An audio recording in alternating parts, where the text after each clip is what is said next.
compañeros, el día de hoy vamos a hablar sobre, dentro del módulo de Medicina Interna 2, enfermedades de transmisión sexual. Del primer patología que vamos a hablar es del virus del papiloma humano. El virus del papiloma humano pertenece a la familia Papovibiridae. Es un virus DNA de doble cadena circular sin envoltura, nucleocápside proteica icosaédrica con 72 capsómeros, y este afecta el tracto genital y mucosa oral y nasal. Existen 200 genotipos, entre los cuales se clasifica entre alto y bajo riesgo los que afectan al ser humano. Son más de los que mostramos, debido a que hay algunos serotipos que solamente infectan a otras especies de mamíferos, pero los específicos para el ser humano, los de alto riesgo es el 16, el 18, el 31, el 33, el 35, el 39, el 45, entre otros, y los de bajo riesgo son el 6, el 11, el 40, el 42, 43, 44, entre otros.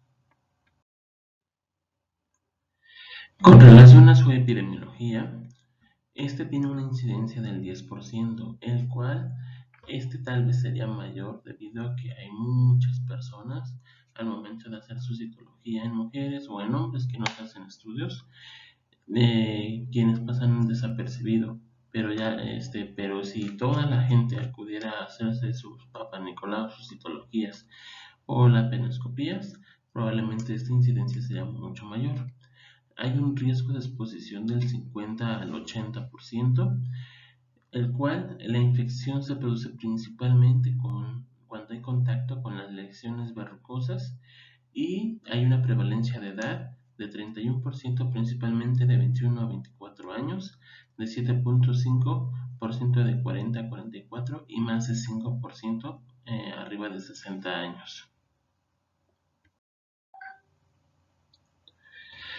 Fisiopatológicamente, el virus del papiloma humano principalmente abarca sobre una invasión vírica de las células basales del epitelio.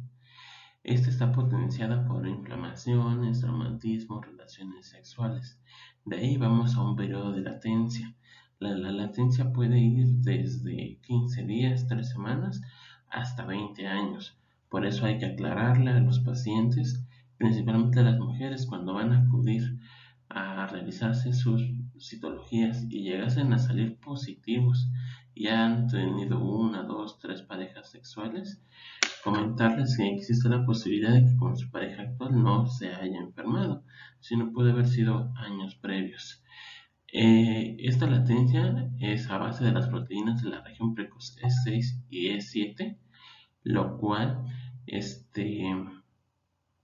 ayudan a la integración del DNA del virus, integrarse al DNA de la célula huésped, el cual incluyéndose dentro de su código y regulando la transformación celular. Mientras se mantenga en latencia, las células seguirán creciendo, seguirán su desarrollo normal, pero ya con el código genético dentro de su genoma. Cuando hay una interacción de las proteínas E6 y E7, principalmente por las inflamaciones y los traumatismos, entonces ya empieza a haber una alteración de la regulación de síntesis de DNA, por lo cual provoca una proliferación celular continuada, favoreciendo tanto la procreación de virones dentro de las células localizadas, como cambiando la estructura de la proliferación celular. Cada célula tiene un periodo de nacimiento, podemos decirlo, después de la mitosis. Posteriormente viene la duplicación del DNA, viene la separación, y posteriormente viene el periodo de apoptosis, cuando cumplió con su tiempo. Pero al hacer esta alteración de la interacción de estas proteínas y cambiando la proliferación, cambia esta parte haciendo una producción celular continuada de manera acelerada, esto provocando que todo lo que se realiza rápido en algún momento algo va a salir mal, y entonces es cuando da la formación de cánceres, principalmente en la región anogenital. Para esto existe algo que se le conoce como factores de riesgo. Esto es siempre nuevas parejas sexuales, historias de neoplasias previas, un bajo nivel socioeconómico, porque obviamente entre menor nivel socioeconómico, menos información, menos acceso, más dificultad a los accesos de salud, más dificultad para la integración del uso de métodos anticonceptivos de barrera, favoreciendo los embarazos no deseados e infecciones de transmisión sexual, múltiples parejas sexuales, relaciones sexuales a temprana edad, inmunosupresión, tabaquismo y el uso de anticonceptivos orales pueden favorecer. Los factores protectores son uso de preservativos, mantener una sola pareja sexual o si tiene más de una, con el respectivo cuidado y la promoción de la salud por parte de nosotros como médicos de primer nivel, promover el conocimiento sobre el virus del papiloma humano, promover el uso de anticonceptivos de barrera, promover el uso de la citología vaginal una vez al año y que esta se debe de realizar de preferencia desde el inicio de la vida sexual. Además de informar los beneficios de la vacuna ante el virus del papiloma humano. En esta imagen podemos observar una pequeña evolución de cómo va el virus del papiloma, en el cual inicia su vida sexual, empieza a haber una infección, primero se empiezan a infectar las células basales y después de ahí vamos hacia la parte exterior. Finalmente, cuando abarca toda la pared, entonces empieza a haber una proliferación rompiendo la barrera y entonces ya tenemos datos de los carcinomas invasores. Con relación al cuadro clínico, los pacientes siempre al principio de una infección y en el periodo de latencia, que como les mencionamos que puede ir desde 2-3 semanas hasta 20 años, es el paciente está asintomático, sin síntomas. Ya cuando se activa la infección empiezan lesiones cutáneas, las cuales son proliferativas, papulares e hiperqueratósicas. Empieza a haber presencia de verrugas vulvares, que son elevaciones inclinadas elevadas, con una superficie queratinizada. Posteriormente empieza a aparecer verrugas plantares y palmares y son de formas múltiples. Posteriormente aparecen las verrugas genitales. Estas son intraepiteliales escamosas que requieren una ampliación con una colposcopía donde aparecen blancas con signos de neovascularización. Estas pueden verse en el cervix, en la vagina, en la vulva o hasta dentro del mismo ano. Ya cuando tenemos un cuadro avanzado, entonces empieza a haber presencia de lesiones extragenitales como la papilomatosis laringia, que esa puede aparecer hasta 3 años posteriores al contagio, en el cual empieza a haber alteraciones y obstrucciones a nivel laringio, dificultando la respiración con sensación de obstrucción o de que hay algún objeto, y por la misma compresión de la zona al momento de ingerir alimentos y con dificultad a la deglutación.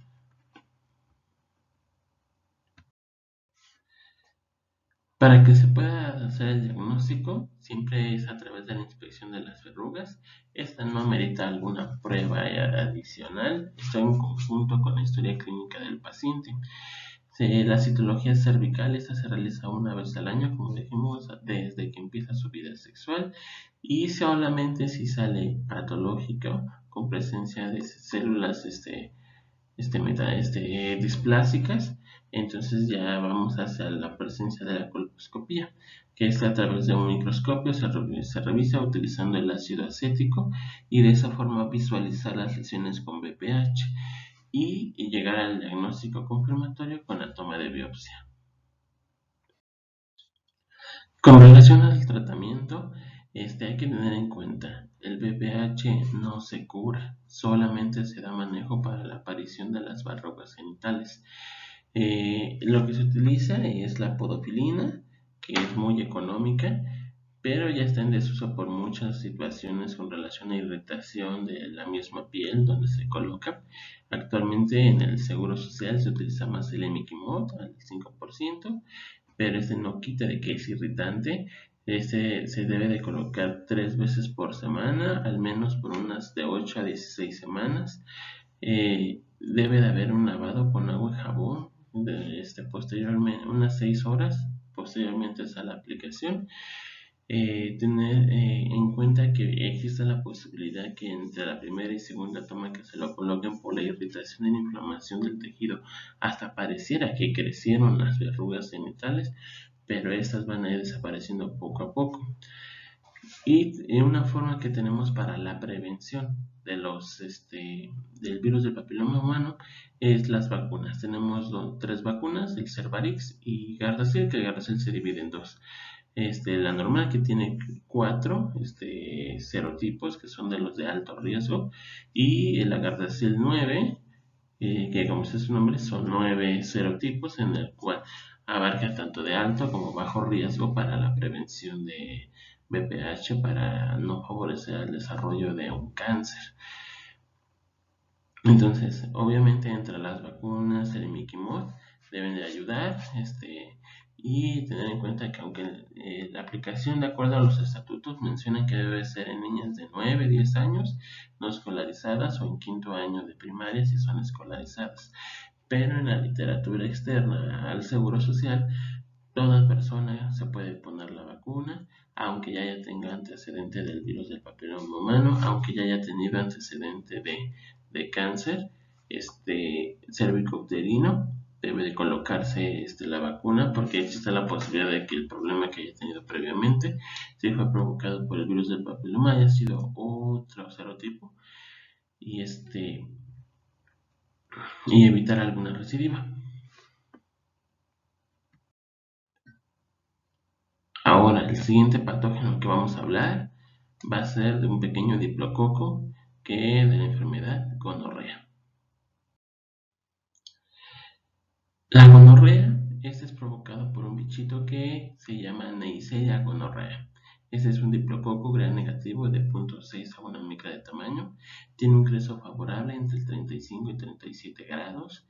Es aerobio, inmóvil, con una oxidasa y catalasa positivo, y tiene un periodo de incubación de 2 a 7 días. Pero este diplococo tiene algo que se le conoce como factores de virulencia.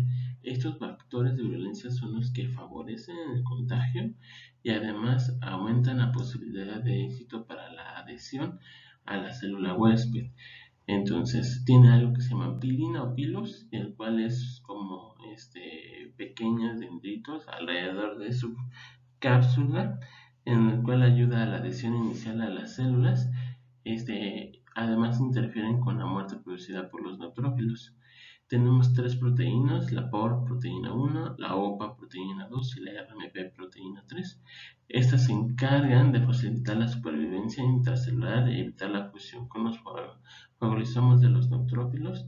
Ayudan a intervenir en la adhesión firme de las células, y a la reducción modificable, que protege a otros antígenos de superficie para evitar competir con las células o bacterias locales. Y tiene una proteína que se une a la transferina, porque para su propio metabolismo necesita hierro. Entonces se adhiere a la transferina para poder alimentarse y poder desarrollarse como tal dentro del cuerpo. Una de las funciones principales es, a través de la promoción a la salud, y esto es identificar a la población de riesgo, que son adolescentes, mayores de edad, relaciones sin protección, tener en cuenta que si la persona tiene cambios de parejas constantes, actividades sexuales tempranas, infecciones de transmisión sexuales bacterianas anteriores, y siempre se debe de verificar, intentar recomendar al paciente las multisesiones de comportamiento sexual, intervenciones asistidas en caso de que haya problemas con relaciones a sus relaciones, información precisa del sexo seguro, uso de correcto de preservativos, para poder favorecer a la prevención de esta infección. El cuadro clínico es principalmente asintomático, pero cuando ya aparece como tal clínico, en el hombre va a haber en el 80% de las ocasiones secreciones amarillenta, fétida, y puede haber disuria en el 50%. En cambio, en las mujeres puede haber cervicitis, leucorrea, dolor abdominal y disuria. Y en los niños esto principalmente es por contagio al momento del canal de parto, donde puede haber infecciones faríngeas, conjuntivitis, uretritis, o lesiones dérmicas para el transcurso del canal de parto, hay las infecciones. Y ya el diagnóstico es desde primero se realiza la prueba de detección y amplificación del ácido nucleico, que tiene una sensibilidad del 96%, pero esa prueba no se realiza aquí en México. Se realiza el cultivo que tiene una sensibilidad del 85 al 95%, de determinar la sensibilidad de antimicrobianos durante el cultivo y lo que regularmente se realiza, la microscopía bajo tinción de Gram, donde se observan los diplococos, donde tiene una sensibilidad del 50 hasta el 75%. Y con el tratamiento, aquí ponemos una tabla de cómo lo especifica en la guía de práctica clínica actual sobre la gonorrea, pero hay que tener en cuenta que la literatura menciona la subtracción a 500 miligramos intramuscular dosis única y el manejo de acitromicina. Obviamente también durante los estudios, el dolor abdominal importante, este cuadro de gonorrea también puede en las mujeres ocasionar cuadros de enfermedad pélvica inflamatoria, en donde el tratamiento principal es la doxiciclina. Entonces, se recomienda el uso de la ceftriaxona junto con la acitromicina para que de esta forma tanto abarquemos la gonorrea como abarquemos algunos otros microorganismos que también pueden provocar enfermedad pélvica inflamatoria. Y ya en espera ya sea del cultivo o de la tinción de Gram para la verificación del diagnóstico. Ya cuando tenemos una infección diseminada, esta se va a utilizar la subtracción a 1 gramo cada 24 horas y esto va a ser hasta que empiecen a remitir el cuadro. Esto se va a empezar de 24 a 48 horas, una mejoría en los síntomas. Bueno, ahora vamos a hablar sobre algo que se llama granuloma inguinal o en otras literaturas lo pueden encontrar como donovanosis. El granuloma inguinal o donovanosis es provocado por un bichito, un patógeno que se llama Klebsiella granulomatis. Previamente se le conocía como Chlamydia granulomatis. Este es un bacilo gram negativo, pleomórfico. ¿Qué significa esto? Que tiene diversas formas. Desde el momento de la exploración con microscopio podemos ver que puede ser circular, tubular, en diplococo, en racimos. Tiene muchas formas y formas de acumularse. Está capsulado e inmóvil. Tiene un crecimiento óptimo en zonas tropicales y subtropicales como en la región del Mediterráneo, Nueva Guinea, región occidente de América Latina. Y principalmente sus lesiones son ulcerativas, con el 90% son lesiones crónicas.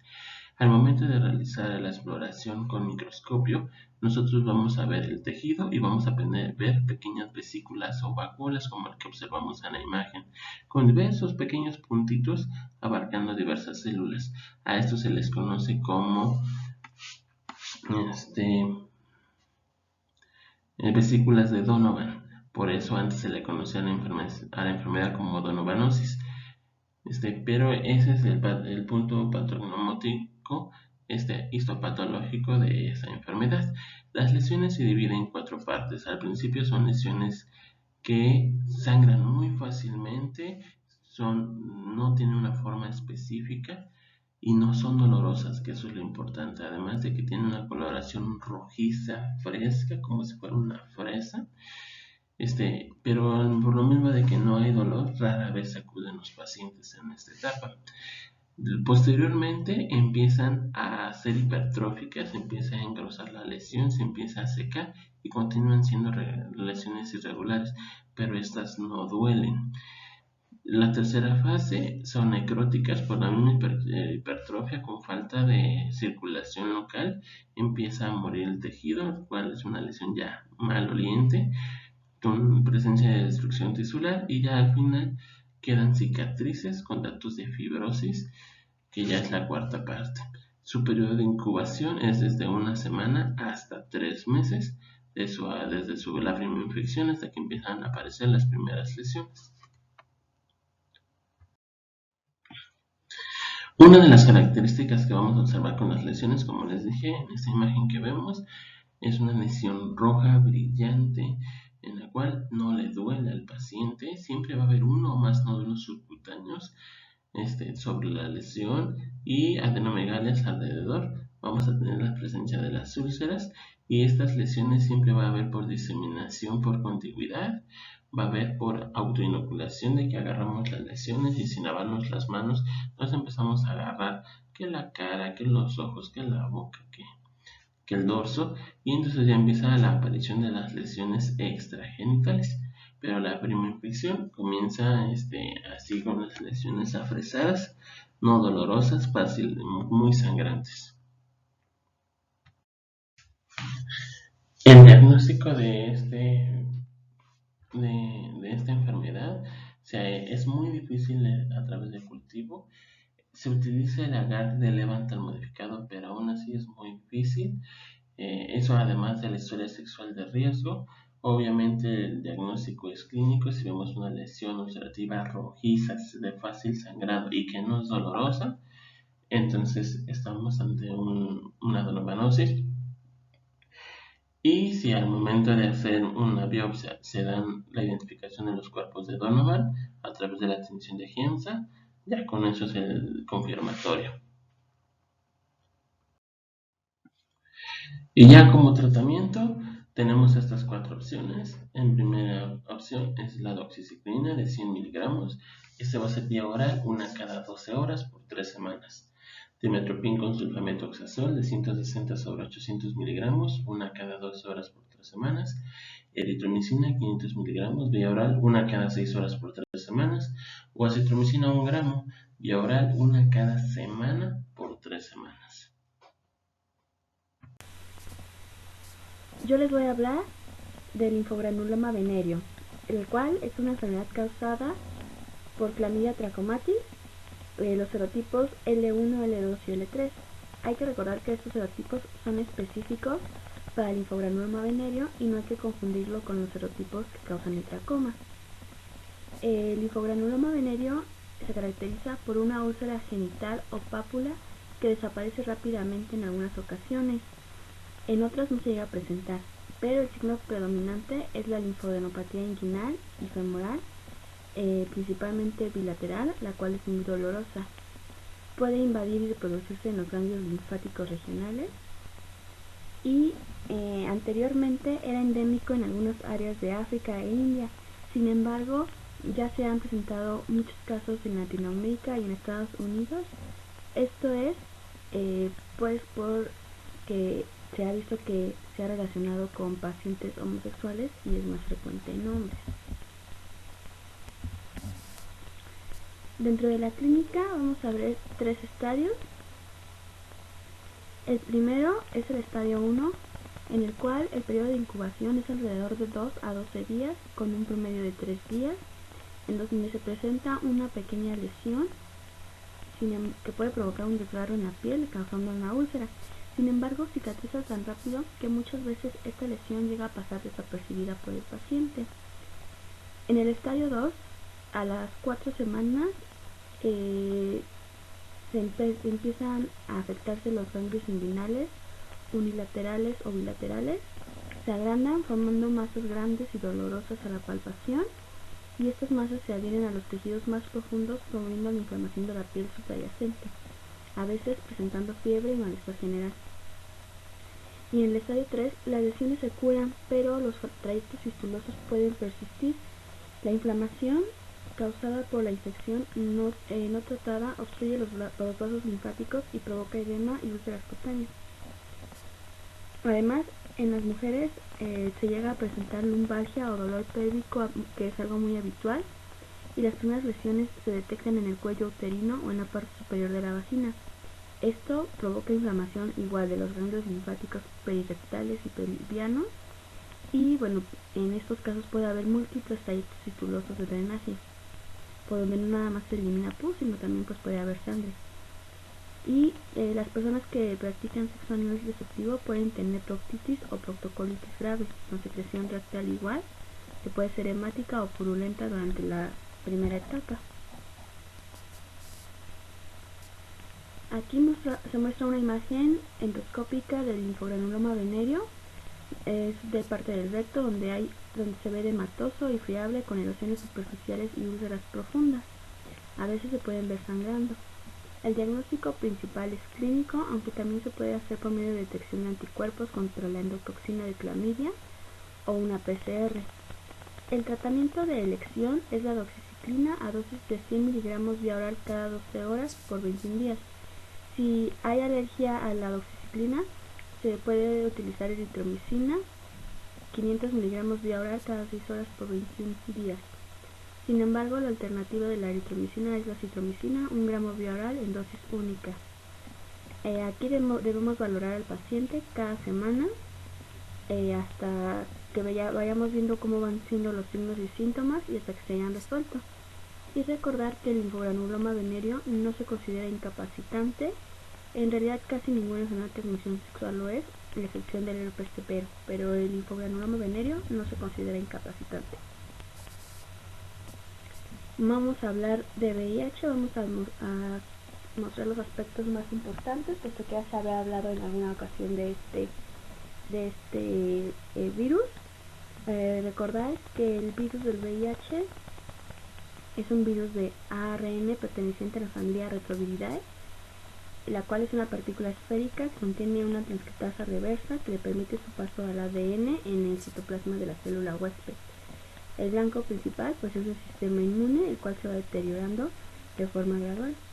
El mecanismo de transmisión es por medio de contacto sexual, exposición a sangre infectada, por compartir agujas o jeringas, recepción de tejidos trasplantados, transmisión vertical durante el embarazo o el parto y exposición laboral. Aquí también incluye la exposición médica, pero hay que recordar que la exposición médica a VIH hay una posibilidad de 0.03% de que haya algún contagio por esta vía. Las células diana son aquellas que exhiben en su superficie el receptor CD4 en los que se une la proteína G121, y esas células pues son los linfocitos helper, los monocitos, los macrófagos, las células dendríticas y las células de Langerhans. La clasificación inmunológica es muy importante, son 3 categorías. La categoría 1 es un paciente con mayor a 500 linfocitos CD4, lo cual corresponde a un 28% del recuento linfocitario total. La categoría 2 son pacientes de 200 a 99 linfocitos CD4, lo cual es un 14 a un 28%. Y la categoría 3 son pacientes con menor a 200 linfocitos, lo cual es un 14% del recuento linfocitario. Aquí podemos encontrar 3 fases. La fase precoz es que después del contagio del virus se disemina rápidamente invadiendo múltiples órganos, principalmente los sistemas linfáticos y nerviosos. Recordar que el periodo de latencia es de semanas, de 3 a 6 semanas para el VIH. Para el SIDA pues pueden pasar hasta años. La fase intermedia o crónica, hay una elevada actividad replicativa viral que es contrarrestada por la impresionante capacidad de regeneración de los linfocitos CD4. En esta fase los pacientes no suelen tener síntomas. La fase final o crítica, hay incremento de la actividad replicativa del virus. Clínicamente los pacientes suelen presentar una grave alteración del estado general, así como infecciones oportunistas, determinadas neoplasias y manifestaciones sistémicas que comprometen la vida del paciente. Dentro de las manifestaciones clínicas generales encontramos fiebre, síntomas respiratorios, diarrea, lesiones cutáneas, cambios neurológicos o del estado mental, sarcoma de Kaposi, linfadenopatías. Aquí en linfadenopatías es importante recordar que, como vimos hace rato, el linfogranuloma venérea se asocia mucho también en pacientes con VIH. La hepatomegalia o esplenomegalia y alteraciones en la menstruación también son algunas manifestaciones clínicas que se llegan a presentar en pacientes con VIH. Aquí puse algunas características en cuanto al diagnóstico o a los síntomas que se presentan dependiendo el tiempo que se vaya presentando la infección. En los 2 a 4 semanas posteriormente a la infección puede haber el síndrome retroviral, el cual es inespecífico y se llega a presentar cefalea, mialgias, adenomegalias, fiebre, meningitis. De 7 a 10 años posterior a la infección puede haber fiebre de un mes de evolución, pérdidas de peso del más del 10%, y aquí hay ya la presencia de infecciones oportunistas.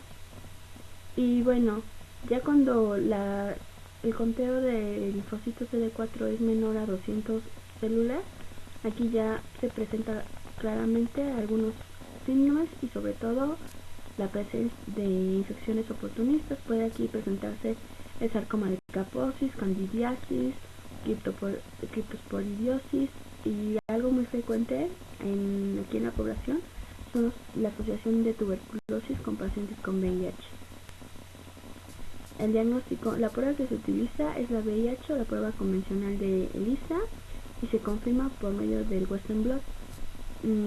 Si el resultado es positivo, pues ya se manda a hacer el Western blot. Si el resultado es negativo, pero tenemos alta sospecha de que el paciente es portador de VIH, se esperan 6 meses para repetir la prueba ELISA. Si la prueba ELISA aún así sigue saliendo negativa, se puede realizar una prueba directa de PCR. Si aún así la PCR es negativa, pues podemos pensar en un falso positivo de ELISA. Ya si la ELISA después de los 6 meses sale positiva, realizaremos el Western blot.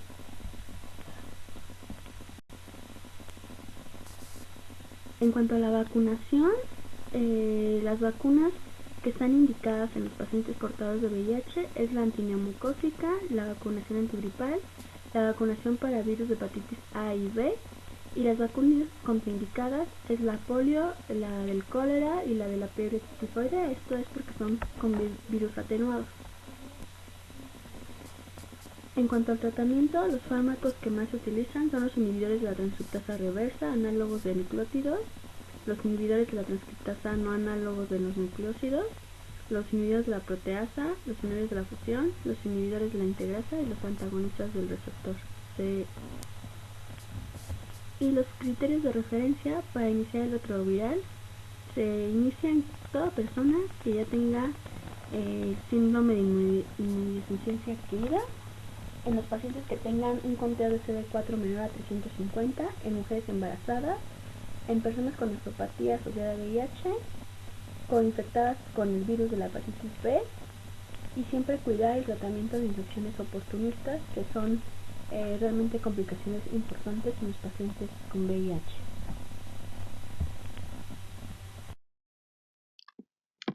Dentro de las infecciones de transmisión sexual tenemos dos etiologías, una de tipo bacteriana que va a estar dado por Chlamydia trachomatis y otra por un protozoario, un parásito que nos va a ser el causante de tricomoniasis.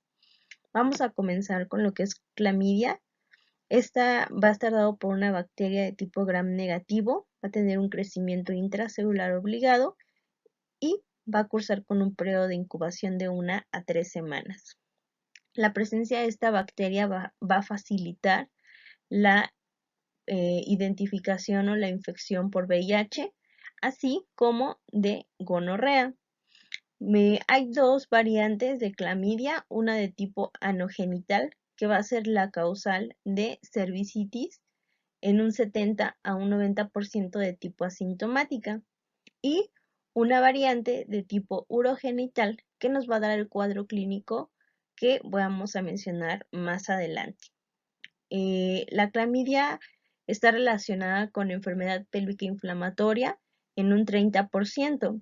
De las mujeres que cursen con enfermedad pélvica inflamatoria, 18% van a ser portadoras de infertilidad, y de ellas el 9% va a cursar con embarazos ectópicos. Otra de las secuelas de clamidia puede ser la cicatrización tubárica. El ciclo de vida de esta bacteria es de 48 a 72 horas. Los factores de riesgo van a ser mujeres jóvenes entre 18 y 26 años, con múltiples parejas sexuales o múltiples número de parejas nuevas. También va a estar relacionado a el no uso de anticonceptivos de barrera, así como va a tener más frecuencia en aquellas personas con un complejo de histocompatibilidad tipo 1. Su cuadro clínico en el caso de las mujeres va a estar caracterizado por dispareunia, sangrado poscoital o durante entre una regla y otra intermenstrual, así como de poliaquiuria, urgencia, prurito vulvar de forma intensa, leucorrea, que en el caso de la clamidia va a ser una leucorrea amarilla, grisácea, espumosa y de mal olor. Y en el caso de los hombres, pues va a ser la causal de uretritis. La uretritis en los hombres va a estar mencionada por disuria en menor intensidad, irritación del glande, prurito y un exudado claro o mucopurulento. El diagnóstico de la clamidia, lo más específico pues es la identificación a través de PCR. Estas puede ser dado a través de una muestra de orina y desde el primer al tercer día de la presencia de la bacteria ya se puede identificar a través de esta técnica. También se puede obtener para poder hacer el estudio de PCR a través de un hisopo con secreción y también está indicado para pacientes asintomáticos.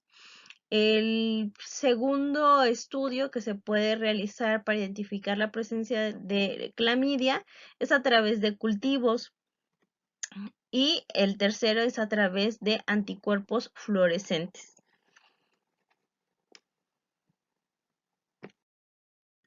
En cuanto al tratamiento, va a ser el uso de doxiciclina de 100 miligramos cada 12 horas por 7 a 10 días, que es una alternativa realmente barata. O también puede ser la administración de acitromicina de 500 miligramos, dosis única, 1 gramo, o sea, 2 tabletas de 500, o levofloxacino de 500, una cada 24 horas por 6 días. En el caso de que tengamos alergia a estos antibióticos, se puede utilizar eritromicina de 500 miligramos cada 8 horas por 7 días u ofloxacino de 200 miligramos cada 12 horas por 7 días. En el caso de embarazadas o en el caso de lactancia, se puede igual utilizar acitromicina, la misma dosis, o amoxicilina o eritromicina. También otra alternativa que nos marca la guía de práctica clínica es josamiana de 750 miligramos cada 12 horas por 7 días.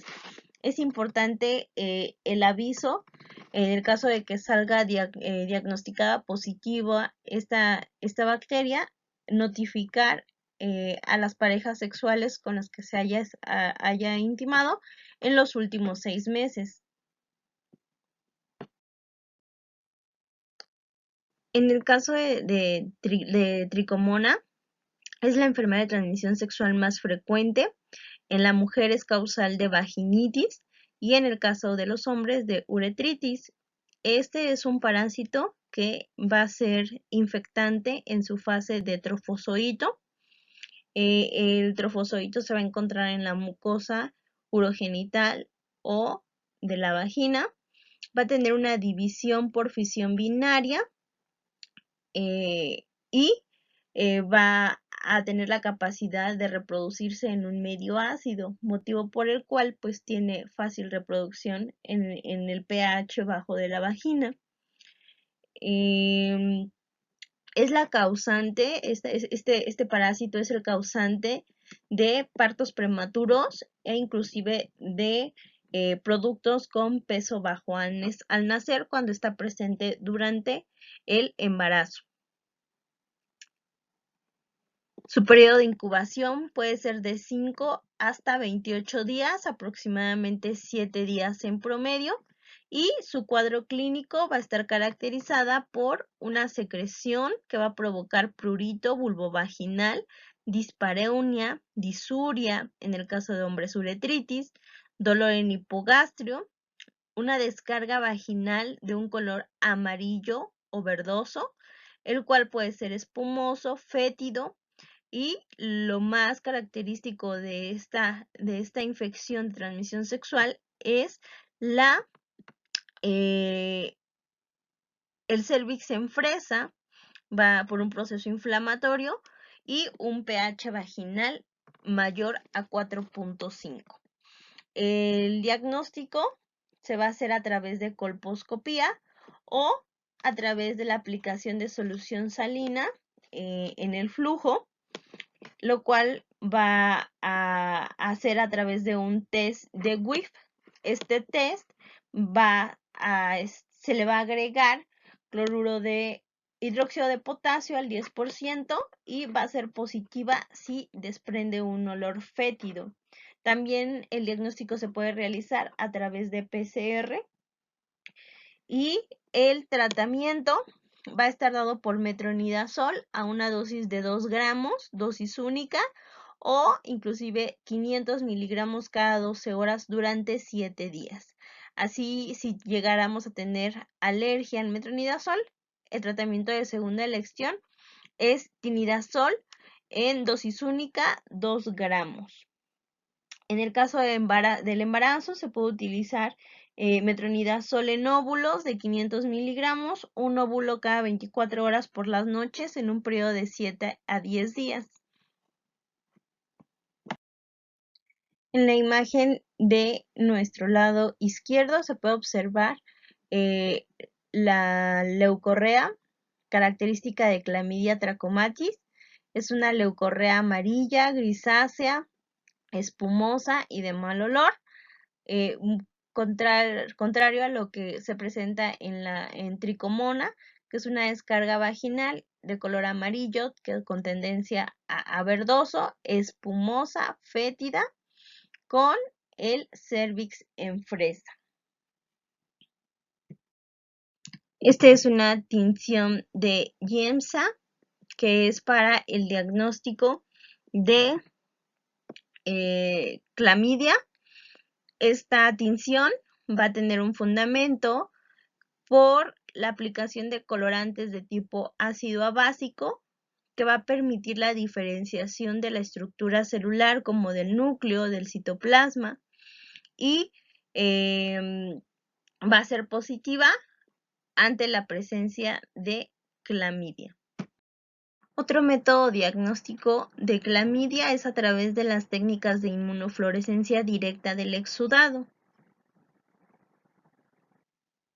Esta es una imagen donde se puede observar el crecimiento intracelular obligado de la bacteria.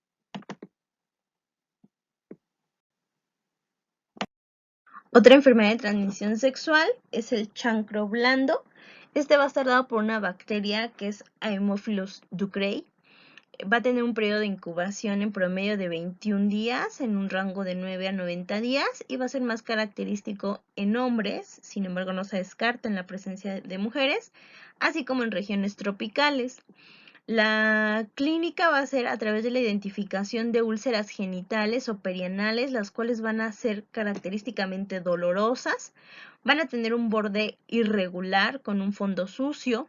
Este fondo puede tener una cubierta amarilla, fétida, incluso hasta necrótica, como se observa en la imagen de la parte superior derecha. Incluso al retirar el tejido de granulación, este puede ser fiable y la base puede estar no infiltrada. Va a estar acompañada de una linfadenopatía regional indolora, la cual va a ser no supurativa, que va a tardar en remitir en un periodo de 3 a 6 semanas. Esta es la linfadenopatía inguinal, la cual comentábamos que no es dolorosa.